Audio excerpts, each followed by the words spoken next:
La pilota torna a rodar al pavelló esportiu d'Aielo de Malferit. Ho fa entre els peus del nou equip federat de futbol sala de la localitat de la Vall d'Albaida. El passat dissabte va tenir lloc la presentació oficial de l'equip i del cos directiu, que s'ha arriscat a portar endavant aquesta nova aventura, potser en un dels moments més complicats.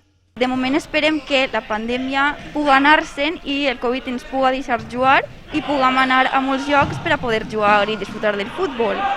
L'equip compta amb una àmplia representació local que jugarà en la categoria de segona regional i tot i que la competició és important, els objectius van molt més enllà dels resultats esportius. El principal objectiu que tinguem és gaudir del futbol sala, que en Aielo no s'havia gaudit des de fa molts anys. Així que des del govern municipal s'ha valorat molt positivament la constitució d'aquest nou equip de futbol sala, que contribuirà a la dinamització de la instal·lació esportiva que fins fa uns mesos no tenia pràcticament ús. Comença una nova etapa, un nou projecte,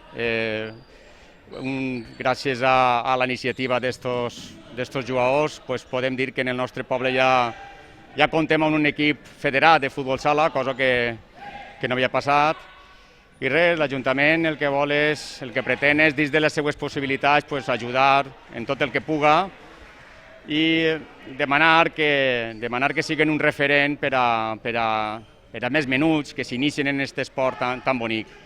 Després de la presentació, es va disputar un partit amistós entre l'equip local i la Pobla del Duc, on va resultar guanyador el recentment format nou color Aielo Futsal.